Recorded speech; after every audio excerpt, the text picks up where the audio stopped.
Alors, troisième thème. Est-ce que tu cherches à comprendre ou à ressentir? Oh. Premier point, mise en route. Quand quelque chose t'arrive, est-ce que ton premier réflexe est d'essayer de comprendre ou de ressentir? Quand quelque chose m'arrive. Ah. Je pense que c'est d'abord de comprendre. D'abord de comprendre pourquoi ça m'arrive, comment faire pour m'en sortir, si c'est un événement un peu négatif. Et en même temps, pendant que je cherche, et que en fait, dès que j'ai trouvé une solution, même si elle est rapide, légère, c'est une esquisse de solution, dès que j'ai une première esquisse pour me dire ok, ça c'est bon, je peux souffler un peu, ensuite je profite des sensations, en me disant waouh, quand même, je suis en train de faire ça, tu vois. Et après, je retourne à nouveau sur de la réflexion. Ok, plan B au cas où, ou alors comment détailler un peu plus le plan A, ok, ou comment ça se fait, pourquoi c'est arrivé, comment faire pour ne plus que ça m'arrive dans le futur, tout en parallèle, en souriant et enfin, désolé pour le terme, mais en kiffant un peu ce moment. Et en me rendant compte que je suis en train d'avancer puisque je cherche déjà à faire en sorte que ça ne m'arrive plus, donc à changer mon comportement ou ma vie qui aura un impact probablement sur l'environnement externe qui du coup évitera que ça m'arrive à nouveau. Bon après s'il s'agit vraiment d'un accident purement et simplement inévitable qui est arrivé comme ça et qui ne me concerne pas moi mais mon entourage, bon bah là voilà. Mais en tout cas si ça m'arrive suite à mon comportement et que c'est une conséquence de mes actes, très clairement je vais essayer de trouver le moyen de que ça n'arrive plus tout en essayant de me guérir, tout en essayant pardon de me guérir en même temps. Voilà. On peut prendre, j'ai un exemple en tête, mais il est un peu trop personnel. Je vais prendre l'exemple Récemment, j'ai enfin réussi à obtenir une place auprès d'un médecin traitant. J'étais sur une liste d'attente. Et donc, premier rendez-vous avec un infirmier pour voir un petit peu, pour créer mon dossier médical. Donc j'ai ramené tous les documents que j'avais depuis plus d'un an, maintenant 2 ans, par rapport à mes doigts, mon suivi médical que j'avais pour qu'ils puissent voir un peu où j'en étais, mon ancien bilan sanguin, etc. Sachant que des bilans sanguins, j'ai dû en faire 2 dans ma vie, quoi. Et encore, je suis pas sûre. Un ou deux. Très peu. En tout cas, dont je me rappelle. Et parce que je n'aime pas la piqûre, parce que j'ai peur du sang, parce que voilà, tout ça. Et du coup, il a vu ça. Il a vu que j'avais été carencée en fer, etc. Il m'a fait passer quelques examens vite fait, oxygénation du sang, je crois, écoute cardiaque, ce genre de choses. Et il m'a posé des questions. Et du coup, fatalement, quand je lui ai montré mon ancien bilan sanguin, il a fait ah oui, carence en fer, effectivement, blablabla. On va regarder un peu, on va refaire un bilan sanguin pour voir si ça va mieux depuis, même si le traitement a été est maintenant terminé depuis un bon moment et qu'à première vue ça va mieux, voilà. Donc j'ai fait oh là là, non, pas nouveau cette expérience. Donc là quelque chose m'arrive, patatras, je m'y attendais un petit peu, voilà, je savais que c'était une bonne chose à faire, mais bon. Donc go, let's go, d'accord. Et je savais que ça allait être une charge mentale parce qu'il m'a demandé de faire le test sanguin, donc avant la prise de sang, pardon, avant d'aller voir pour de vrai le médecin traitant que j'allais voir, que j'irai voir dans quelques jours maintenant. Et du coup, je me suis dit, autant le faire. Soit je le fais maintenant, soit je le fais à la toute fin. Et je dis, c'est quoi, je vais le faire maintenant, je prends rendez-vous, j'y vais, on me dit Doctolib, ok, je vois sur Doctolib le lendemain matin, 10h30, c'est parti, ok, je prends. C'est dans la boîte, pif paf pouf, c'est fait.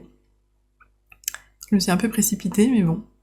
Et donc le lendemain, on y est. Et là, j'étais déjà contente de moi en fait pendant toute cette expérience. Je savais que ça allait être une charge mentale et que j'allais avoir du mal à me concentrer sur autre chose en attendant que ça arrive, pardon. Donc c'est pour ça que je me suis un peu précipitée pour le faire. Et en même temps, j'étais contente de moi de ne pas retarder la chose. Et j'étais aussi contente de moi de réussir à ne pas paniquer, pas trop paniquer, que ce soit en salle d'attente ou autre. Je restais avec mon sourire et on va dire ma bonne humeur. Et même durant tout le processus de prise de sang, ça s'est bien passé. La dame était extraordinairement gentille, donc tout va bien. Et donc, j'ai pas finalement trop cherché à comprendre. En fait, là pour le coup, on m'a annoncé il va falloir faire une prise de sang. j'aurais pu essayer de négocier d'ailleurs. Et je me suis dit, ok, je m'y attendais parce que inconsciemment, au fond de ma conscience, je savais très bien que c'était la meilleure chose à faire après avoir une carence et après avoir eu un traitement. Ça aurait été bien de refaire une prise de sang pour voir comment ça va. Je ne l'avais pas fait. Et là, bon bah, ça me paraissait logique de le faire là maintenant, donc je me suis dit, ok, la logique est, puissante. Je ne peux pas aller contre cette logique. Voilà, on pourrait dire 2-3 trucs à l'encontre de ça, mais non. Donc je sais au fond de moi que c'est la bonne chose à faire. Oui, j'ai peur. Oui, j'ai pas envie. Donc là, il y avait cette espèce de ressenti un peu mélangé et j'ai avancé. Et puis en fait, je jongle entre le mental et le ressenti. Mais le premier réflexe, pour revenir à la question, c'est, j'avoue, j'essaie de comprendre. Et ensuite, je ressens. Je me dis, ah, et en plus, en fait, ça vient avec la compréhension, tu vois. Essayer de comprendre et me dire, bon, ça veut dire que je vis ça, donc il y a des choses à apprendre aussi de cette sensation, de cette émotion, de cet événement. Et du coup, je me plonge dedans en me disant, ah, oui, effectivement, il y a ça, c'est trop bien, tu vois. Et ça arrive après la réflexion. Deuxième point, on est toujours sur la mise en route. Deuxième question. Est-ce que tu crois qu'on peut vraiment comprendre sans ressentir ou ressentir sans comprendre? Oh, c'est trop bien, hein. Est-ce qu'on peut vraiment comprendre sans ressentir? Ah bah tiens, quand je l'avais dit durant le premier épisode, j'ai finalement vraiment compris ce qu'était la dépression parce que je l'ai vécu. Avant, je ne la comprenais pas totalement. Est-ce qu'on peut comprendre sans ressentir? Je pense que je peux comprendre aussi une personne, peut-être pas tout le monde, mais je peux comprendre les intentions, les faiblesses, les blocages d'une personne sans ressentir ce qu'elle a ressenti. Si j'ai ressenti la même chose qu'elle à un moment donné dans ma vie, ou quelque chose qui s'en rapproche, évidemment, je vais avoir encore plus de compréhension, ou en tout cas, je vais avoir cette compréhension, on va dire, émotionnelle, sentimentale qu'on a en plus. On peut dire qu'il vient du chakra du cœur, par exemple. Mais je pense qu'on peut quand même vraiment comprendre, même si on ne ressent pas à fond les choses. On pourrait prendre, par exemple, l'IA aussi. Est-ce que l'IA comprend vraiment quand on lui pose une question? Je dis l'IA, mais on va dire ChatGPT, hein, parce que bon, l'IA c'est très large.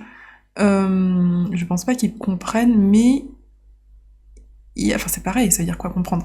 Il comprend le minimum pour dire, ok, on me pose cette question-là, je cherche tel truc, on m'a codé comme ça, pif paf pouf, je le ressors. Quelque part, il a compris le processus. Enfin, il l'a compris. Non, il l'exécute, il le comprend pas vraiment. Est-ce que tu crois qu'on peut vraiment comprendre sans ressentir? Pareil, ça dépend quoi. Tu peux comprendre totalement, par exemple, un problème de maths, tu peux l'avoir compris sans le ressentir spécialement. Ça dépend quoi. Est-ce que tu peux comprendre un être humain ou un animal sans ressentir? Sans ressentir tout court ou sans ressentir ce qu'il a ressenti? Sans ressentir tout court, je pense que c'est difficile, tu vas comprendre juste la théorie, comme une machine qui va comprendre entre guillemets la théorie, mais pas la pratique. Mais si tu comprends... j'ai l'impression d'embrouiller les gens et de m'embrouiller aussi en même temps. Si je dois conclure de manière assez simple et de manière un peu gamifiée, parce qu'il y a plein de réponses possibles en fonction des nuances de la question. Pour moi, il y a deux manières de comprendre. Tu peux comprendre entre guillemets sans ressentir, donc on va dire tu comprends avec ton chakra du troisième œil, avec ton mental, ton cerveau, ton raisonnement, ta logique, ce genre de choses, sans comprendre en ressentant. Ça veut dire sans le côté chakra du cœur, émotionnel, INFP, le F dans INFP, à l'opposé du T par exemple, voilà. Donc tu peux comprendre sans ce côté émotionnel, parce que tu comprends de manière mentale, et l'inverse c'est aussi possible. Tu peux entre guillemets comprendre d'un point de vue émotionnel, sentimental, et chakra du cœur, et empathie en gros, sans spécialement comprendre le raisonnement derrière. Genre si une personne te dit je me sens pas bien après une rupture, je me sens comme quelqu'un de vide, je me sens seule, c'est horrible. Tu vois, il va donner assez peu d'exemples, assez peu de consignes, assez peu de mots finalement, et l'autre personne, si elle a vécu la même chose, ou si elle comprend même émotionnellement la chose, elle va dire putain je te comprends totalement, tu vois. Alors qu'elle lui a donné très peu de mots et elle arrive pas à le conscientiser, tu vois, c'est juste, je partage les émotions en fait, je les ressens, donc je comprends totalement ce que tu veux dire, je te comprends totalement. À l'inverse, une personne qui va pas ressentir spécialement les choses, mais qui va dire il m'a quitté ou elle m'a quitté, je me sens vide, pas bien, il va donner limite des pourcentages, temps de stress, pourcentage de colère, tu vois, il va donner des étapes, limite scientifiques, tu vois. Le mec en face, pareil, il peut comprendre totalement en fait. En fait, les deux sont la même chose, mais avec un langage différent. Et il est fort probable d'ailleurs qu'une personne très très mentale En fait, les deux vont peut-être difficilement se comprendre, même probablement, mais elles vivent la même chose. C'est juste qu'il y en a une qui le vit de manière mentale et l'autre qui la vit limite en tant qu'observateur. Il va se dire purée, c'est marrant, j'ai tant de stress, tant de colère, il va essayer de comprendre d'où ça vient. Et l'autre va la vivre de manière purement émotionnelle. Donc l'inverse, est-ce qu'on peut ressentir sans comprendre? Oui, totalement, puisque la personne qui va ressentir la dépression de l'autre suite à la rupture, sans même essayer de la mentaliser, va juste partage d'émotions, va donc la comprendre. Podcast numéro 3, c'est soit une dinguerie, soit horrible. Le nombre de fois où j'ai dit ressentir et comprendre, aïe aïe aïe. Bon, deuxième point. Exploration. Deuxième point. Peux-tu raconter une expérience? Aïe aïe aïe, j'ai déjà fait. Peux-tu raconter une expérience où comprendre t'a beaucoup aidé, mais ressentir t'aurait peut-être libéré davantage? Donc une expérience où le fait de comprendre m'a aidé, mais j'aurais quand même peut-être pu ressentir un peu plus, puisque ça m'aurait libéré davantage. Je sais pertinemment que je ne ressens pas assez, je mentalise un petit peu trop, que je ressens après coup. J'ai l'impression que c'est aussi dans ma nature, on pourrait voir ça comme une excuse, que je suis pas censée être un parfait équilibre ou, entre guillemets, encore pire pour moi, faire passer l'émotion avant la logique. Et pourtant, je suis INFP ou ISFP. Bon, ça aussi entre les deux. Je suis totalement F, ce qui est assez marrant d'ailleurs. Dans la relation, une relation que j'ai avec quelqu'un de mon entourage, qui est pas au beau fixe. En vrai, ça va, c'est juste qu'on est deux personnes différentes. Voilà. Pendant longtemps et encore actuellement, parce que c'est pas totalement terminé. Enfin, terminé. C'est pas réglé, c'est pas guéri, enfin voilà. En tout cas, de mon point de vue. J'ai eu tendance à beaucoup mentaliser, et des fois même pas du tout, et à juste péter des câbles. Et à me demander mais pourquoi, en fait comment faire, voilà, comment répondre face à ce genre de questions, comment répondre face à ce genre de phrases, comment répondre face à ce genre de comportement, parce que je trouvais pas de porte de sortie. Donc j'ai cherché théoriquement des choses, j'ai même demandé à des gens leur avis, évidemment leur avis était en fonction de leur nature à eux et de leur type de comportement, donc soit ça me convenait, soit pas du tout, soit je me disais mais jamais je pourrais faire ça.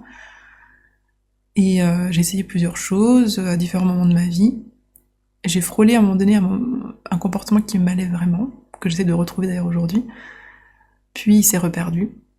Et je pense que j'ai pas assez, sur le moment, pas assez ressenti, j'étais plus en train de chercher théoriquement une solution. Et du coup j'étais dans le déni de me dire mais en fait je vivais quelque chose d'assez fort, d'assez dur, et ouais, je me suis pas aimée assez. J'étais soit dans l'affront, soit dans la confrontation, soit dans la soumission, et pas dans le détachement. J'ai essayé le détachement dans la fuite, mais c'est une fuite. C'était pas un détachement naturel. Voilà, c'était une fuite. J'ai essayé la fuite, j'ai essayé la confrontation, et j'ai essayé la soumission. J'ai essayé aussi le côté un peu vicieux, je vais faire tout ce que la personne me dit de faire, pour lui prouver qu'en fait c'est pas ça la bonne solution. Bref, j'ai essayé plusieurs choses. Et maintenant j'ai trouvé enfin, en fait c'est trop bizarre, c'est que au lieu d'essayer de combler le vide qui se trouve chez l'autre personne, mais qu'on a en nous en fait, on l'a dans tous les cas, et qu'on croit que c'est en travaillant sur l'autre qu'on y arrivera, en fait, bah non, je me suis rendu compte que c'est en travaillant sur moi-même et uniquement sur moi-même. Non pas en me disant comment je dois me comporter, mais en essayant de travailler sur, je sais pas comment expliquer, faisant grandir mon arbre. C'est comme si j'étais un petit arbre, une petite plante, et en fait j'ai fait en sorte de faire pousser cette plante, qui était moi, qui est moi, et qui n'avait aucun rapport avec, par exemple, le vent qui me balait, tu vois, voilà. Tant pis, il y a du vent. Bah, à un moment donné, tu fais, bon, bah, comment réagir face au vent? Bah, en fait, il faut grandir. Si tu grandis pas, si tu restes une petite plante et que tu cherches juste à te dire comment je peux faire face au vent, comment je peux faire, tu vois. Tu tentes de te coucher, tu tentes de te cacher, tu tentes de changer la couleur de tes feuilles, en te disant pourquoi pas. En fait, non. Non, ça me paraît évident. Mais tu laisses le vent tranquille, en fait, c'est du vent. Voilà, c'est du vent, donc le vent il est là, il est pas là, c'est le vent, tu peux pas l'arrêter, hein, voilà, faut vraiment que tu construises un mur de briques et encore, le vent va devenir plus fort et il va te péter et ton mur, et en fait ça, voilà. C'est un cercle vicieux. Donc non, j'ai fait tant pis pour le vent, en fait j'ai envie de faire autre chose, j'ai envie de grandir, j'ai envie de voir ce que ça fait d'avoir des racines plus profondes, d'épaissir ma tige ou mes tiges ou le tronc ou que sais-je. Et en fait, la petite plante est devenue, on va dire, un petit arbuste. arbuste. Et là, bah le vent, en fait, je m'en fichais. J'ai commencé à me dire, bah oui, il y a du vent. Je l'accepte, je le vois, il y a aucun souci. Genre vraiment, tu vois, je l'accepte totalement. C'est même pas genre je m'en fiche, il est nul. Non, non, je l'accepte totalement. Je l'apprécie, je me rends compte que j'apprécie le vent, c'est assez agréable. Mais je vais pas en faire tout un tralala, tu vois. Si des fois il y a du vent, je me dis oui, si j'ai envie de faire autre chose, je fais autre chose, en fait. Qu'il y ait du vent ou pas, ça change rien. Je m'occupe de moi, en fait. Voilà. Le vent s'occupe de lui, il est censé s'occuper de lui, bah moi je m'occupe de moi, voilà.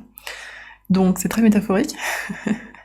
Mais en fait, voilà, c'est comme ça que j'ai trouvé le bon comportement à avoir. C'est en me rappelant qu'il y a des choses que j'ai envie de faire et en faisant les choses que j'ai envie de faire. Et naturellement, les problèmes ou les gens ou l'entourage ou ce que vous voulez, les événements négatifs ou même neutres qui proviennent de l'extérieur, ou même dire positifs, ont un impact moins fort. Ils ont un impact, mais c'est pas une cicatrice en fait, c'est juste un événement. Enfin, et tu l'acceptes aussi plus facilement. T'as moins tendance, enfin moi en tout cas c'était mon cas, j'ai beaucoup moins tendance aujourd'hui à juger, dans le sens, oh lui devrait faire ci, n'importe quoi, mais pourquoi il y a des gens comme ça, machin. Enfin tu vois, je suis plus en mode, ah non, je comprends un peu plus maintenant, ah il est comme ça parce que probablement, d'accord, et puis elle est peut-être comme ça, je sais pas pourquoi, mais d'accord, ok, pourquoi pas. Et en fait, ça m'intéresse pas plus que ça, tu vois. Tant que les événements ne viennent pas me mettre vraiment littéralement, comme on dit, un flingue sur la tempe, pour me dire là tu vis, là tu meurs, bah en vrai, voilà. Et j'ai envie de dire, même dans ces cas-là, ça reste un choix. Mais bon, c'est un peu poussé le truc un peu loin pour pas grand-chose. Donc ça reste des événements, oui, il y a des événements chiants, d'autres ça va, je dis pas que je suis saine ou sereine face à tout, loin de là, mais bah, c'est comme ça, quoi. Surtout les gens, maintenant je me rends compte que j'ai une forme de détachement, mais c'est même pas de l'indifférence méchante, hein, c'est juste une forme de détachement, voilà. J'ai tellement d'autres choses que j'ai envie de faire que ça m'impacte moins. Ça m'impacte finalement comme ça devrait m'impacter. Ça devrait pas prendre autant de place que ça prenait avant. Deuxième petit point du point numéro 2. Deuxième partie, voilà, du point numéro 2. Et à l'inverse, donc, une expérience où ressentir était trop intense et où l'analyse a été une bouée. Bon, bah là, pareil, hein, c'est la même chose. Toujours cette relation avec cette personne dans mon entourage. Durant mon adolescence, très clairement, il y a des moments où je me suis à crier, à hurler, à pleurer surtout. Crier, hurler parce que pleurer. C'était rare, ça m'arrivait peut-être 2-3 fois, et encore, ma vie. 1 ou 2. Je sais même plus. J'en ai une en tête, en tout cas. Et au moins 2, je pense. Et donc, du coup, ressentir à fond, juger à fond sans analyser. En essayant d'analyser, mais évidemment, en analysant de manière à ce que les réponses nous confortent dans notre idée. Donc, ça n'avançait pas beaucoup. Ça ne me faisait pas avancer, en tout cas. Ouais. Très clairement, l'analyse aurait été une bouée, je sais pas, mais en tout cas, aurait pu me faire respirer un peu plus et me dire, mais pourquoi je m'embête? Pourquoi je m'embête, en fait? Ça, maintenant, je le fais souvent avec beaucoup de choses, hein. Même en regardant un anime ou un stream ou que sais-je, une vidéo YouTube. Des fois, je suis en mode, mais ou sur Instagram beaucoup aussi. Je dis, mais pourquoi je fais ça, en fait? C'est chiant. Mais ce que j'écoute, là, ça me met dans un état, mais oui, c'est chiant. Pourquoi je fais ça? Puis j'arrête. Je le fais de plus en plus tôt, maintenant, donc je me rends compte assez vite. Et le nombre de fois sur Instagram où je me dis, en regardant quelque chose, hein, c'est beaucoup autour du tarot et de l'oracle et des tirages de cartes et des messages spirituels. Le nombre de fois où je me dis, oh là là, on s'emmerde, c'est chiant, on s'emmerde. Alors c'est pas qu'on s'emmerde en soi, les messages sont intéressants, mais ça reste, enfin ce que je regarde, ou en tout cas il y a des choses sur lesquelles je tombe, voilà. Mais ça m'inspire parce que visuellement c'est très bien, c'est très propre, et c'est ça qui m'inspire, c'est pour ça que je suis, entre guillemets, que je suis ces personnes-là. Mais dans le fond, je suis en mode, oh c'est un message encore classique, tu vois, j'en ai tellement bouffé, et pourtant, je n'ai pas mangé très longtemps par rapport à d'autres. Mais j'en ai tellement ingurgité de ce genre de message que maintenant je me dis, bon, c'est vite, c'est plat, je saurais même pas quoi dire, tu vois, si je tirais cette carte-là, genre oui, bon, la joie, voilà. L'amour, oui, d'accord. C'est vraiment un truc très intuitif, mais en fait, il y a tellement d'oracles et de cartes qui parlent de ça. La carte amour, la carte joie, la carte trahison, donc maintenant je suis en mode, bon. Il y en a des qui le font très bien de base, comme des tarots aussi, et après t'as tous les autres derrière qui, en termes de sens profond, tu te dis bon, bof. Par contre, visuellement, c'est peut-être ça leur force, tu vois. C'est visuellement, il y a quelque chose de trop beau, trop propre, ou de très particulier, très original. Donc ouais, le nombre de fois où je me dis, oh là, je m'emmerde. On s'emmerde. Évidemment, c'est à prendre au second degré, enfin, avec humour, voilà. En tout cas, moi, ça me fait rire. Troisième partie, comment tu trouves ton équilibre entre les deux au quotidien? Bah voilà, bel exemple que ce que je viens de dire. Je regarde quelque chose, je lis quelque chose, aussi pour les livres. Mentalement, ça me nourrit, plus ou moins. Puis à un moment donné, je sens que mon ressenti, tu vois, il tape du pied. Il bouge. Mon pied, il bouge là, tu vois. Puis à un moment donné, ça devient un peu trop fort. Et mon corps me dit, mais j'en ai ras le cul. Ce que tu dis, ça m'apporte rien. Soit je m'agace, soit je m'ennuie, soit je vais faire autre chose, tu vois. Et mon mental est en mode, bon, ok, c'est bon, j'ai compris. À un moment donné, voilà. En fait, je ressens plus facilement mes émotions, et mon mental, il répond aussi plus facilement. Le mental est plus flexible qu'avant, et mon corps arrive mieux à s'exprimer, ou en tout cas le mental arrive plus à laisser de la place à mon corps pour s'exprimer. Quand je dis mon corps, c'est mes émotions aussi, hein. Mon ressenti, mes émotions. Donc c'est assez fluide. Donc pour moi c'est un bon équilibre. Il peut dans tous les cas s'améliorer, mais actuellement je trouve que j'ai plutôt un bon équilibre, mais ça reste un petit peu trop mental. Je pourrais totalement repartir un peu plus dans le ressenti. Chose que j'essaie de faire d'ailleurs avec des activités comme prendre le temps de jouer aux jeux vidéo, mais vraiment de prendre le temps d'écrire des choses, d'écrire des messages écrits, enfin de noter des messages écrits, pardon, d'utiliser des stickers, faire du coloriage, du dessin, marcher, enfin, bref, plein de choses. Ça aussi, ce que je fais pour les podcasts, c'est très mental, mais c'est aussi du ressenti, c'est aussi du physique, de la gorge, donc voilà. Il y a quand même souvent un fond de mental, ça revient en fait, ça vient. Même si j'écoute un stream en fond et que je colorie en même temps, tu vois, en mode... on peut parler d'un truc à la con, je vais être en mode là, en coloriant, et tout d'un coup, il va y avoir un comportement ou une phrase qui va me faire un peu tilt, et en fait, je vais commencer à parler toute seule et à argumenter en me disant ah, tu vois ce comportement, pour le coup, je comprends qu'elle ait dit ça, mais en fait, bref, voilà, le mental, à un moment, il fait hey, coucou, je suis toujours là, même quand tu colories, je suis là. Mais ça me plaît, voilà, ça me plaît, et pour moi, c'est pas de la surcharge mentale, ça me plaît. Troisième point, mise en perspective. Est-ce que tu penses qu'on vit dans une société qui valorise plus la tête que le cœur, ou l'inverse? Oh. Ma première idée, c'était oui, je pense qu'on vit dans une société qui valorise plus la tête que le cœur. On va prendre du coup en France. Enfin, en France. De ce que je sais, de ce que j'en sais de ma vie, hein, d'accord. Je peux pas dire de manière objective. Je n'ai pas vécu partout, je n'ai pas vu tout. Je pense qu'on vit dans une société qui valorise clairement plus la tête que le cœur, mais que ça tend à changer, et c'est depuis un bon moment. On va dire que, je sais pas moi, la tête était à 90% avant et 10% de cœur, ça paraît beaucoup quand même. 80-20 à peu près. Et que là, depuis un bon moment, depuis pas mal d'années, on est sur je sais pas, du 60-40, 50-50, je sais pas, mais un bon 60-40, surtout avec les nouvelles générations. Maintenant, tête et cœur, c'est sympa, hein, mais c'est très vague. On va dire, pour moi, tête, ça va être la logique, l'optimisation, la technique, la réflexion, et le cœur, donc plutôt sentimental, émotion, ressenti, aussi le fait de prendre le temps, donc pas spécialement l'optimisation, mais de valoriser plus les émotions, donc l'enthousiasme, la joie, l'épanouissement, ce genre de truc. Bah c'est simple. Globalement, par exemple, si on dit est-ce que tu préfères être gentil ou intelligent, les gens vont probablement dire intelligent. Peut-être moins maintenant, encore une fois, mais est-ce que tu préfères bien gagner ta vie, et être stable et tout, ou est-ce que tu préfères être un peu pauvre, machin, mais être heureux en amour et en famille? Même si les gens vont dire je préfère être heureux en famille, tu vois, et en amour, la plupart dans leur vie, ils vont faire le choix plutôt de la vie stable et de l'argent, en tout cas en premier lieu, et après ils vont peut-être se rendre compte que ah merde, ça fait pas tout, et commencer à chercher l'équilibre plutôt. Ils vont, je pense, arriver plus difficilement, avec plus de... Ah, c'est quoi le terme quand on rentre dans l'eau et qu'on est un petit peu timide? Ils vont être sur leur garde, plus prudent. C'est pas vraiment ce que je veux dire, mais ils vont avoir plus peur de se laisser aller d'un point de vue émotionnel que d'un point de vue mental. Il y a qu'à voir hein, le nombre de personnes qui ont des soucis de gorge aujourd'hui, qui ont 30, 40 ans, ou même encore les plus vieilles générations, qui ont du mal à dire ce qu'ils pensent vraiment, avec authenticité, qui ont peur des retours, ou qui se disent si je commence à dire ça, je vais me faire virer, ou j'ai pas envie que les gens partent en couille, donc je vais rien dire, enfin voilà.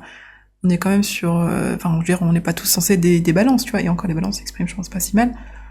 Mais il y a ça aussi, par exemple, si t'es je pense, que si t'es un signe de terre, donc Capricorne, Vierge ou Taureau, ou c'est un signe de feu aussi, mais bon, on va surtout dire de terre.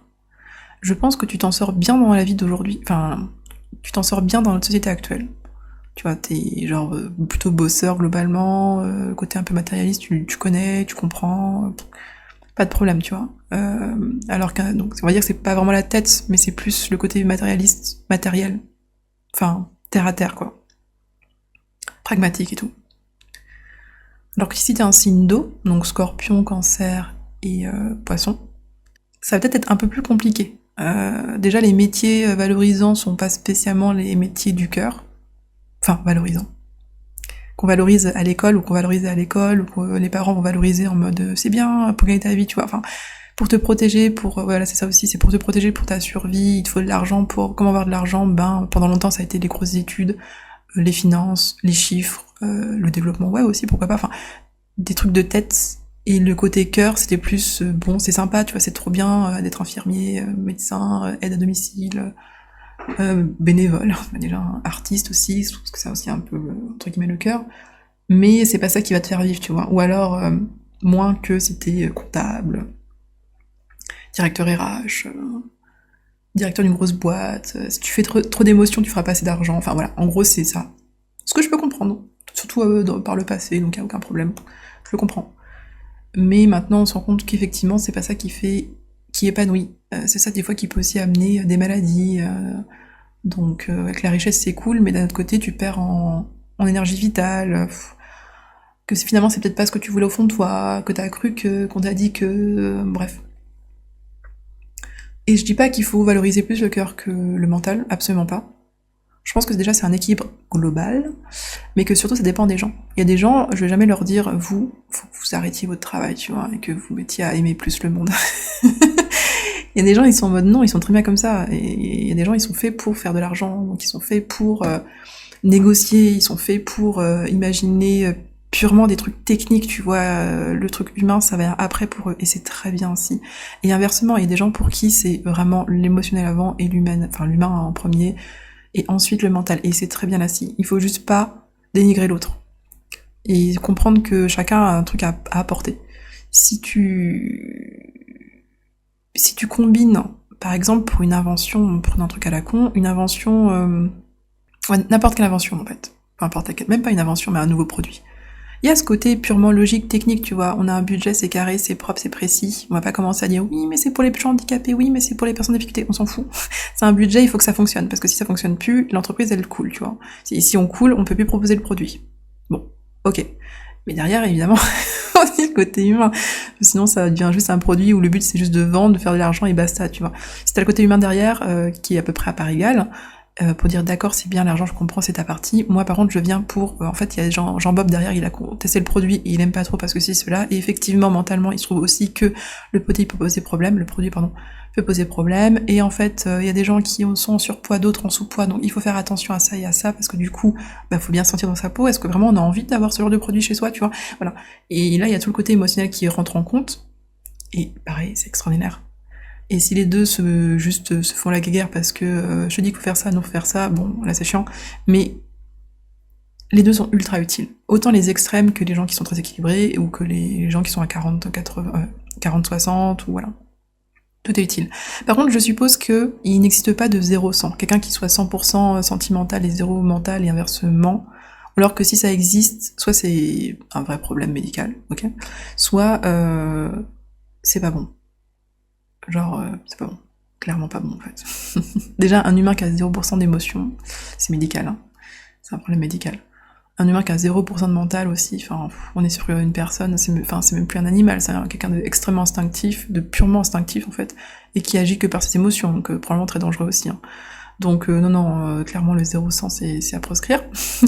Mais un 10-90, je pense que ça peut exister. Et évidemment, plus on arrive sur des extrêmes, plus ils sont rares. Voilà. Les extrêmes, faut pas que ça devienne la majorité, loin de là. Un extrême est censé être plus rare. Si on prend ça sur une échelle, avec un extrême à droite, un extrême à gauche, je sais pas, on va dire qu'on est censé avoir 10% d'un côté et de l'autre, en termes de population, et plus t'avances vers le centre, et plus t'as du monde. On va dire que les gens vraiment équilibrés, on va dire que, je sais pas, c'est du 40% de la population, ou 30% de la population, ceux qui sont vraiment moite-moite, Quand ils sont vraiment épanouis, j'entends, attention, hein, quand ils sont vraiment épanouis et qu'ils sont bien dans leur peau, ils se rendent compte qu'ils sont un bon 50% en termes de mental et de ressenti. Enfin, de cœur. Voilà. Voilà, c'est comme dire, pour vite fait, pour finir, c'est comme dire heureusement que les INTJ existent, bah oui, et heureusement que les... C'est quoi les infirmiers? ISFJ, je crois.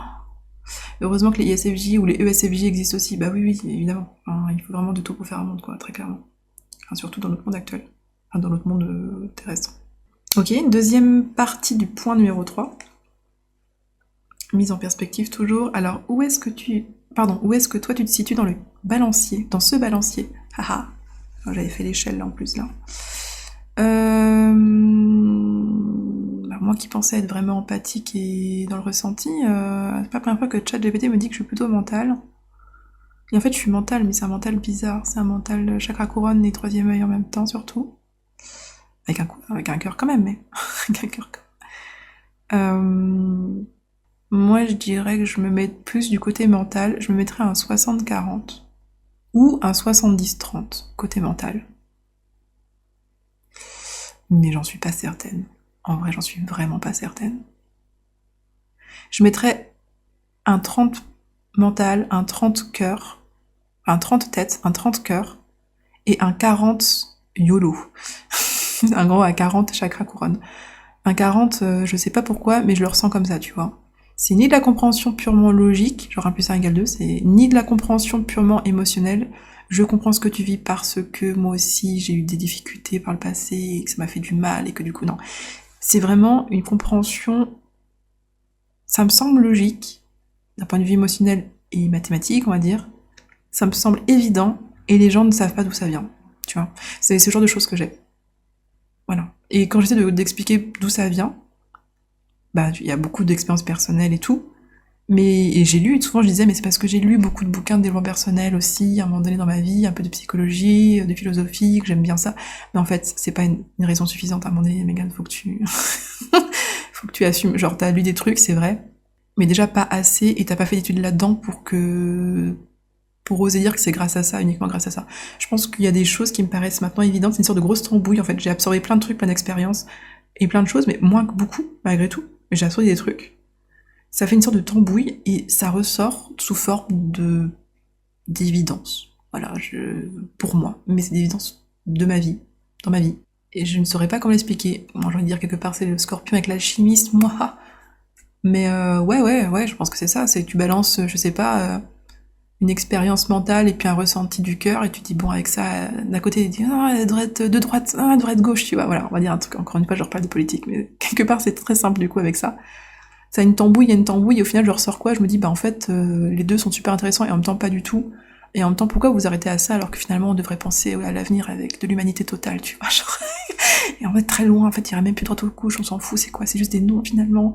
Et je dis pas qu'on devrait tous être main dans la main, mais si, mais en même temps je comprends. Enfin je sais pas comment expliquer, c'est une tambouille qui ressort où en fait les deux déjà sont pas contents parce que je me mets ni dans un camp ni dans l'autre. Et que si je suis face à quelqu'un de droite qui fait des trucs de droite, je vais avoir tendance à revêtir un déguisement de gauche, tu vois, tout en comprenant ces arguments de droite, tu vois. Je suis pas là à dire ah tu dis de la merde, genre je comprends, puis, ça je comprends ça aussi, ça aussi, ça aussi. Mais en même temps, faut aussi comprendre qu'il y a ça, tu vois. Et inversement, tu mets face à quelqu'un de gauche, je vais être en mode ouais, je comprends ce que tu dis, mais à un moment donné aussi, il faut bien que ça tourne et que du coup, tu peux pas dire bah on s'en fout de l'argent et on fait ça comme ça, tu vois. Ou alors, ah bah les riches, enfin, je veux dire, à un moment donné, ça reste des gens comme des autres, tu vois, tu peux pas non plus leur dire vous êtes riches, honte à vous, tu vois. Donc en fait, je suis un peu la relou de service qui va constamment voir où est la balance, et si elle est pas à peu près équilibrée, je vais mettre là, comment dire, du côté pour que ça s'équilibre le plus, voilà, je vais faire en sorte qu'elle soit à peu près équilibrée. Mais tout en ayant aussi des arguments de l'autre côté, parce que j'ai les deux facettes. Voilà. Ouais. L'avocat du diable, en fait, mais dans tous les sens. C'est même pas l'avocat du diable, je sais pas comment on appelle ça. Je sais pas pourquoi j'ai dit ça. Oui, pour la balance, voilà. Donc 30 mental, 30 cœur, peut-être un peu plus mental, on va dire 40 mental, 20 cœurs, 35 mental, 25 cœurs, et un 40, évidence, tu ne sais pas d'où ça sort. Univers. Point numéro 4, l'ouverture, première partie. Si demain tu décidais de passer une journée entière uniquement dans le ressenti, à quoi elle ressemblerait? Oh, uniquement dans le ressenti. Pas mal de respiration, de cohérence cardiaque, du yoga, du sport sans... du sport avec de la musique ou sans bruit, et pas avec podcast du coup. Ah, sans bruit, c'est compliqué parce que j'aurais tendance aussi à réfléchir. J'irais avec de la musique. Du sport avec de la musique en salle de sport. Évidemment, me balader dehors. Mais sans mental, faut vraiment que ce soit dans la nature hein, et que je sois absorbée par ce que je suis en train de faire et de ce que je suis en train de voir. Dans la nature, ouais. Qu'est-ce que ça pourrait être d'autre? Prendre du temps pour cuisiner, genre faire spécifiquement un plat assez complexe ou en tout cas un petit peu long et prendre le temps vraiment de couper les légumes un par un tranquillement comme il faut. Limite être un peu observatrice de moi-même à la troisième personne, tu vois, ou comme si on me filmait. Donc faire les choses lentement, doucement, faire attention au bruit aussi. Ça pourrait être aussi écouter des musiques, pas des musiques, mais des bruitages pareil de forêt, d'oiseaux, ce genre de choses, tout le long de la journée par exemple. Ou en tout cas dès que je suis à la maison, hop, je mets ça en route. Ça peut être aussi évidemment des activités, je pense qu'il y aurait des activités de coloriage, de dessin un peu moins, il y a un peu de mental dans le dessin quand même, hein. Où est-ce que je fais le rond, le machin, le truc, est-ce que c'est bien droit, non, non vraiment plutôt du coloriage, où tu te laisses aller. Et pourquoi pas aussi, bon, je vais pas le faire, mais tu vois par exemple une bonne émission télé où tu poses son cerveau quoi. Le but c'est juste de ressentir, de voir ce qui se passe sans chercher à comprendre, juste en limite avec le filet de bave qui coule. Voilà, histoire de finir en beauté. C'est pas trop du ressenti, mais bon. Ça peut faire partie, allez, on va dire ça. Mais ouais, et évidemment prendre le temps de bien manger, déguster, croquer. J'essaierai, mais c'est très très difficile, je pense, de faire ça. En tout cas, pour moi, c'est assez compliqué d'être concentré, bizarrement, d'être concentré sur mon ressenti. Voilà. C'est déjà ma phrase de tout dire. Et enfin, dernière partie du dernier point. Et si tu faisais l'inverse, une journée uniquement dans la compréhension, quel en serait le résultat? Une grosse migraine. Uniquement dans la compréhension des choses, quels en seraient les résultats? On me demande pas à quoi ça ressemble. Je pense que je serais fatiguée. Je pense qu'il y aurait à un moment donné une sorte de pic très agréable. C'est même pas un pic, c'est vraiment le haut d'une colline, une belle colline, tu vois, assez haute. Ou un pic, mais bien arrondi. C'est plus un pic, je sais pas comment on appelle ça. Il y aurait un point haut dans la journée, milieu de journée à peu près, ou dans l'après-midi, où vraiment je serais trop contente de comprendre des trucs, d'apprendre, de découvrir, de me dire oh là là, et en plus j'ingurgite des connaissances, ma journée ne sert à quelque chose, trop bien, trop bien, trop bien, trop bien. Et en même temps j'aurais envie aussi de me poser, de rien faire, de me reposer, parce que bon, ça chauffe aussi quoi. Mais je pense que ce serait pas très agréable. Autant une journée full ressenti, ça peut être sympa. Un peu difficile, mais agréable et intéressant à faire pour moi. Attention, je parle vraiment pour moi, vu mon profil. Mais je pense qu'une journée vraiment basée sur la compréhension et uniquement sur la compréhension, en fait, c'est vraiment le genre de personne... Voilà, c'est exactement ça. Ça me fait penser à, par exemple, quand tu parles à quelqu'un, en plus c'est moi la fille chiante dans ces moments-là, quand tu parles à quelqu'un et que tu juste as une conversation classique, tu vois, en gros tu veux juste te plaindre d'un truc, ou tu veux juste parler de un peu compréhension, mais sans plus, et que l'autre, à chaque putain de phrase, elle te sort un oui, mais en fait, il se trouve que, si tu réfléchis, en fait, il se trouve que, tu vois, et t'es en mode, mais à un moment donné, je veux juste dire quelque chose sans que tu me fasses un paragraphe entier sur le fait que ce que je dis ou ce que je ressens, c'est bien, mais il faut prendre en compte, tu vois, à un moment donné, c'est chiant, c'est la personne chiante, le pote chiant, tu vois, qui va tout remettre en question, qui va dire c'est jamais blanc, jamais noir, c'est gris, et même si tu nuances pas assez, enfin, sans te dire que c'est ta faute ou que c'est toi qui le fais pas assez, mais il va vouloir à chaque fois rajouter des choses, tu vois, de la nuance à tout. En disant oui, mais oui, je sais. Stop, tu vois, tu serais fatigué, tu vois, en mode stop. Je sais que t'as raison et c'est super intéressant, mais en mode stop, j'en peux plus. Voilà, je pense que ce serait ce genre de journée quand même. Ça me fait penser à ça. Genre, c'est intéressant, c'est agréable, mais je pense qu'il y a des moments où genre, ah stop, j'en peux plus. Donc un résultat mitigé. Voilà. Eh bien ça clôt, 16h16, je vais pouvoir aller goûter, c'est parfait. Allez, salut!